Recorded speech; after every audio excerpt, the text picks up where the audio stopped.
결혼한 자녀에게서 연락이 올 때마다 반가움보다 마음이 먼저 조여옵니다. 무슨 말을 해도 괜히 문제를 만들까봐 말부터 고르게 됩니다. 부모라는 이유로 조언을 했을 뿐인데 그 말이 간섭이 되어 돌아옵니다. 걱정해서 한 말이 왜 그런 말씀을 하시냐는 말로 되돌아올 때가 있습니다. 몇 번 그런 일을 겪고 나면 부모 쪽에서 먼저 조용해집니다. 말하지 않는 게 관계를 지키는 방법이라고 스스로를 설득하게 됩니다. 이상합니다. 자식을 키운 사람은 분명 나인데 관계에서 밀려난 느낌은 늘 부모 몫으로 남습니다. 그러다 문득 이런 생각이 듭니다. 내가 뭘 잘못 키운 걸까? 아니면 시대가 이렇게 바뀐 걸까 하고 말입니다. 저 역시 그런 고민 끝에 이 이야기를 꺼내게 되었습니다. 누군가를 원망하기 위해서가 아니라 제 인생을 정리하기 위해서입니다. 저는 올해 68이 된 평범한 엄마입니다. 그리고 이 이야기는 결혼한 자녀와의 관계 속에서 점점 나 자신을 잃어가던 한 어머니의 이야기입니다. 저희 부부는 결혼하고 오랫동안 아이가 없었습니다. 그래서 몇 년 만에 어렵게 얻은 아들은 그야말로 기적 같은 존재였습니다. 땅에 내려놓으면 다칠까 늘 안고 다녔고 하고 싶은 건 다 해주고 싶었습니다. 부모라면 이 정도는 해야 한다고, 그게 사랑이라고 믿었습니다. 아들이 울면 이유를 묻기보다 먼저 안아줬고 때를 써도 혼내기보다 들어주는 쪽을 택했습니다. 마음이 약했던 게 아니라 그게 더 좋은 부모라고 생각했습니다. 지금 와서 돌아보면 그때부터 경계는 조금씩 흐려지고 있었습니다. 부모와 자식 사이에도 선이 필요하다는 걸 그때는 몰랐습니다. 아들이 자라면서도 저는 늘 한 발 뒤에 있었습니다. 스스로 해보게 하기보다 대신해주는 쪽을 선택했습니다. 아들은 착했고 말썽도 없었습니다. 그래서 더 문제 없다고 생각했습니다. 결혼을 한다고 했을 때 솔직히 마음이 놓였습니다. 이제 제 역할은 끝났고 이제는 조금 쉬어도 되겠다고 생각했습니다. 하지만 부모의 역할은 그렇게 깔끔하게 끝나지 않았습니다. 사랑이라는 이름으로 넘겨준 모든 것들이 다시 돌아오기 시작했기 때문입니다. 그때 저는 알지 못했습니다. 자식을 위해 해준 모든 것이 훗날 당연함이 될 수도 있다는 사실을 말입니다. 며느리를 처음 만났을 때 말수가 적고 예민해 보이긴 했습니다. 하지만 요즘 젊은 사람들은 다 그렇다며 제 마음을 스스로 다독였습니다. 결혼 후에도 우리는 아이들 삶에 깊게 관여하지 않았습니다. 필요할 때만 돕고 괜히 간섭하지 않는 게 좋은 부모라고 믿었습니다. 그러던 어느 날 임신 소식이 전해졌습니다. 그날은 정말 오랜만에 가슴이 벅차올랐습니다. 손주를 처음 안았을 때 세상이 다시 저를 반겨주는 것 같았습니다. 이 아이만큼은 지켜주고 싶다는 마음이 저절로 들었습니다. 그래서 아이를 봐달라는 말을 들었을 때 깊이 고민하지 않았습니다. 부모가 자식 도와주는 게 뭐가 문제냐고 스스로를 설득했습니다. 며칠만이라던 부탁은 어느새 기간이 정해지지 않은 일이 되었습니다. 그때부터 제 하루는 손주의 시간에 맞춰 흘러가기 시작했습니다. 처음에는 힘들어도 참고 견딜 수 있었습니다. 손주 얼굴만 보면 피곤함도 잊을 수 있었기 때문입니다. 하지만 이상하게도 고맙다는 말은 점점 사라졌습니다. 대신 당연하다는 분위기가 자리를 잡기 시작했습니다. 그때는 몰랐습니다. 도와주는 사람이 아니라 맡은 사람이 되어가고 있다는 사실을 말입니다. 손주를 돌보는 일은 생각보다 훨씬 힘이 들었습니다. 밤잠을 설치는 날이 늘었고 하루가 끝나면 온몸이 무거웠습니다. 아침에 눈을 뜨면 가장 먼저 아이부터 확인했습니다. 제 컨디션이나 기분은 그 다음 문제가 되어버렸습니다. 며느리는 아이 상태를 자주 물어왔습니다. 잘 먹었는지, 몇 번 울었는지, 작은 것까지 하나하나 확인했습니다. 처음에는 이해하려고 했습니다. 초보 엄마라 불안한 거라고, 예민할 수 있다고 넘겼습니다. 하지만 전화는 점점 보고가 되었고 말투는 점점 지시처럼 들리기 시작했습니다. 이렇게 하세요. 그건 하면 안 돼요라는 말이 자연스럽게 따라붙었습니다. 아이를 돌보는 사람의 방식보다는 자기 기준이 먼저였습니다. 저는 점점 조심스러워졌고 손주를 안는 것조차 긴장이 되었습니다. 남편도 처음엔 묵묵히 도와주었습니다. 하지만 며느리의 말투와 태도에 불편함을 느끼기 시작했습니다. 집안 공기가 서서히 달라졌습니다. 손주가 오기 전에는 없던 침묵이 식탁 위에 남기 시작했습니다. 그때 저는 느꼈습니다. 이건 도움의 문제가 아니라 관계의 문제가 되어가고 있다는 걸 말입니다. 주말이 되면 며느리는 아이를 보러 집에 왔습니다. 그때부터 집안 공기가 눈에 띄게 달라지기 시작했습니다. 집에 들어오자마자 아이 주변부터 살폈습니다. 바닥에 먼지가 있는지, 분유병이 제대로 소독됐는지 하나하나 확인했습니다. 환기는 왜 이렇게 했느냐고 묻고 이불은 왜 이걸 덮였느냐고 따졌습니다. 말투는 질문이었지만 느낌은 점검에 가까웠습니다. 저는 설명하려고 했고 이해시키려고 애썼습니다. 하지만 제 말은 늘 부족했고 변명처럼 취급되었습니다. 그때부터 저는 손주를 키우는 할머니가 아니라 관리받는 사람이 된 기분이었습니다. 잘못하면 혼나고 지적받는 사람처럼 느껴졌습니다. 남편은 더 이상 참지 못했습니다. 우리가 아이를 해치려고 그러는 것도 아닌데 왜 이렇게까지 해야 하느냐고 말했습니다. 그 말이 나오자 며느리의 표정이 굳었습니다. 믿지 못해서 그러는 거라며 목소리를 높였습니다. 그 순간 저는 깨달았습니다. 이 집에서 저는 존중받는 어른이 아니라 언제든 교체 가능한 사람이 되어 있었다는 걸 말입니다. 그날 이후 저는 더 이상 예전의 제가 아니었습니다. 마음속에서 무언가가 조용히 무너지고 있었습니다. 아이가 걷기 시작하면서 집안은 더 분주해졌습니다. 잠깐만 눈을 떼도 어디로 튈지 모르는 시기였습니다. 그날도 평소와 다르지 않았습니다. 아이는 웃으며 뛰다가 멈추고 다시 달리기를 반복했습니다.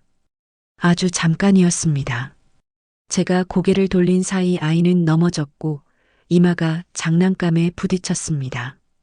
아이의 울음소리가 집안을 가득 채웠습니다. 피가 보이자 제 손은 떨렸고 숨이 가빠졌습니다. 남편과 저는 정신없이 병원으로 달려갔습니다. 의사는 큰일 아니라며 안심시켰고 아이는 곧 잠이 들었습니다. 집으로 돌아와 아들에게 전화를 했습니다. 다쳤지만 괜찮다고, 놀라지 말라고 조심스럽게 설명했습니다. 하지만 얼마 지나지 않아 며느리와 아들이 집으로 들어왔습니다. 제 얼굴은 보지도 않은 채 아이부터 확인했습니다. 그리고 며느리는 물었습니다. 도대체 아이를 어떻게 본 거냐고, 왜 이런 일이 생겼냐고 말입니다. 설명하려 했지만 말은 끝까지 가지 못했습니다. 그날 저는 처음으로 깨달았습니다. 사고가 문제가 아니라 책임을 누구에게 씌울지가 문제였다는 걸 말입니다. 며느리는 아이 얼굴만 확인한 채 고개를 들었습니다. 그리고 제 눈을 똑바로 보며 왜 이런 일이 생겼냐고 따지듯 말했습니다. 순간 머릿속이 하얘졌습니다. 변명처럼 들릴까봐 설명조차 조심스러웠습니다. 아이들은 넘어지며 크는 거라고 말하려 했습니다. 정말 잠깐 한눈 판 사이였다고, 의사도 괜찮다고 했다고 말하려 했습니다. 그런데 그 말이 끝나기도 전에 며느리의 표정이 바뀌었습니다. 분노와 불신이 섞인 눈빛이었습니다. 그 순간 저는 깨달았습니다. 이 사람은 아이의 안전보다 제 잘못을 증명하고 싶어 한다는 것을 말입니다. 남편이 옆에서 조심스럽게 말을 보탰습니다. 아이는 괜찮고 누구의 잘못도 아니라고 모두 놀랐을 뿐이라고 했습니다. 그 말이 끝나자마자 며느리는 제게 책임을 묻는 말을 쏟아냈습니다. 애를 보는 사람이라면 한순간도 눈을 떼면 안 되는 거 아니냐고 말입니다. 그때까지 참아왔던 무언가가 제 안에서 무너졌습니다. 저는 아이가 아니라 제 존엄이 바닥에 떨어지는 소리를 들었습니다. 남편의 얼굴도 굳어갔습니다. 그동안 참고 견디던 시간들이 한 장면으로 모여 터져 나온 것 같았습니다. 그날 저는 분명히 알았습니다. 더 이상 이 관계 안에서 저는 엄마도 할머니도 아닌 그저 책임을 떠안는 사람이 되어버렸다는 것을 말입니다. 그날 이후 집안 공기는 완전히 달라졌습니다. 말은 오가지 않았지만 서로의 숨소리만으로도 마음이 갈라져 있음을 느낄 수 있었습니다. 남편은 밤늦게까지 말이 없었습니다. 평소 감정을 드러내지 않던 사람이었기에 그 침묵이 더 무거웠습니다. 술을 잘 마시지 않는 남편이 그날은 소주 한 병을 꺼냈습니다. 아무 말 없이 잔을 채우고 천천히 마셨습니다. 한참 후 남편이 입을 열었습니다. 이제는 그만하자고, 더는 우리 인생을 내어주지 말자고 말했습니다. 그 말에 눈물이 났습니다. 그동안 참고 견딘 시간이 한꺼번에 밀려왔기 때문입니다. 우리는 아이들 이야기를 하지 않기로 했습니다. 누가 잘못했는지, 누가 옳았는지를 따지는 것도 그만두기로 했습니다. 대신 우리 남은 시간이 얼마나 소중한지만 이야기했습니다. 건강이 남아있을 때, 서로의 얼굴을 웃으며 볼 수 있을 때 떠나자고 했습니다. 다음 날 아침 우리는 아주 평범하게 하루를 시작했습니다. 하지만 마음속에서는 이미 결정을 끝낸 상태였습니다. 집안을 둘러보며 필요한 것만 챙겼습니다. 큰 짐은 들지 않았고 꼭 필요한 것만 가방에 넣었습니다. 그 순간 이상하게도 마음이 가벼웠습니다. 누군가를 버리는 느낌이 아니라 나 자신을 다시 찾는 느낌이었기 때문입니다. 집을 나와 가장 먼저 한 일은 휴대폰을 끄는 것이었습니다. 전화벨이 울릴 것 같다는 생각만으로도 심장이 조여왔기 때문입니다. 하루가 지나고 이틀이 지났습니다. 불안함보다 묘한 평온이 먼저 찾아왔습니다. 연락은 곧 쏟아졌습니다. 아들의 전화, 며느리의 문자, 번호를 바꿔가며 걸려오는 시도들이 이어졌습니다. 하지만 우리는 받지 않았습니다. 받아서는 안 된다는 걸 이제는 분명히 알고 있었기 때문입니다. 부동산에 전화를 걸어 전세를 정리해달라고 말했습니다. 급하니 가능한 한 빨리 처리해달라고 부탁했습니다. 전화를 끊고 나니 손이 떨렸습니다. 그래도 마음 한구석에서는 이제 정말 돌아갈 수 없다는 확신이 들었습니다. 며느리의 문자가 왔습니다. 잘못했다는 말, 다시는 그러지 않겠다는 말, 이혼하겠다는 말까지 이어졌습니다. 그 문자를 읽고도 답장은 하지 않았습니다. 말이 아닌 행동으로 이미 충분히 보여주었기 때문입니다. 남편은 조용히 말했습니다. 이젠 우리가 우리를 지켜야 할 때라고 말입니다. 그날 밤 처음으로 깊게 잠들었습니다. 누군가의 요구에 쫓기지 않는 잠이 얼마나 오래간만인지 기억조차 나지 않았습니다. 남쪽 바닷가로 내려온 첫날 밤은 낯설었습니다. 파도 소리가 창문을 두드리는데도 마음은 이상하리만큼 고요했습니다. 아침이 되자 햇빛이 바다 위로 번졌습니다.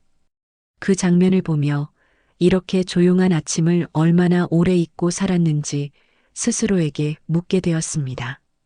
가끔은 손주 얼굴이 떠오릅니다. 그럴 때마다 가슴 한켠이 저리지만 다시 마음을 다잡습니다. 사랑과 희생은 다르다는 사실을 이제는 압니다. 사랑은 스스로를 지키면서도 줄 수 있는 것이고 희생은 나를 지우며 버티는 것이었습니다. 자식은 부모 인생의 결말이 아닙니다. 자식이 잘 되길 바라는 마음이 내 삶을 무너뜨리는 이유가 되어서는 안 됩니다. 노년은 참을성의 시험장이 아닙니다. 오히려 경계를 세우는 용기가 필요한 시기입니다. 남편과 저는 작은 캠핑카를 타고 천천히 이동합니다. 오늘 어디로 갈지, 무엇을 먹을지 직접 정합니다. 누군가의 눈치를 보지 않고 설명하지 않아도 되는 하루가 이렇게 편안할 줄 몰랐습니다. 만약 이 이야기를 듣는 분들 중 비슷한 상황에 놓여 있다면 한 가지만 꼭 말씀드리고 싶습니다. 당신의 인생은 아직 끝나지 않았고 지켜야 할 가장 중요한 사람은 바로 당신 자신이라는 사실입니다. 이 나이가 되어서야 깨닫게 됩니다. 부모라는 이름이 내 삶의 전부가 되어서는 안 된다는 사실을 말입니다.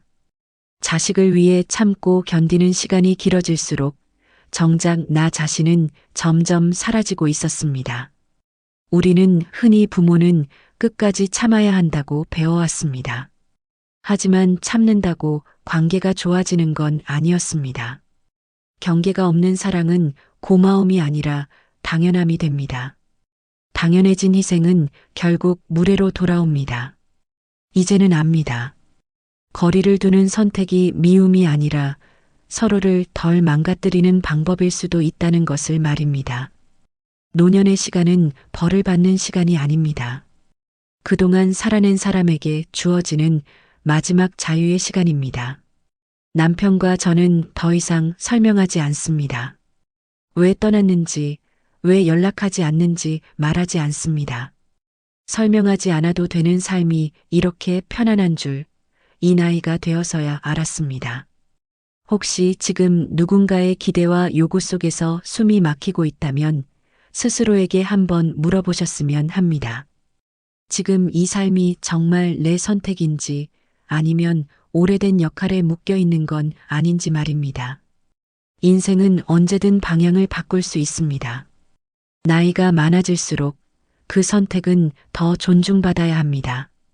오늘 이 이야기가 누군가에게는 위로가 되고 누군가에게는 용기가 되기를 바랍니다. 지금까지 제 이야기를 들어주셔서 고맙습니다. 이 이야기가 여러분 자신의 인생을 지키는 작은 계기가 되었으면 합니다.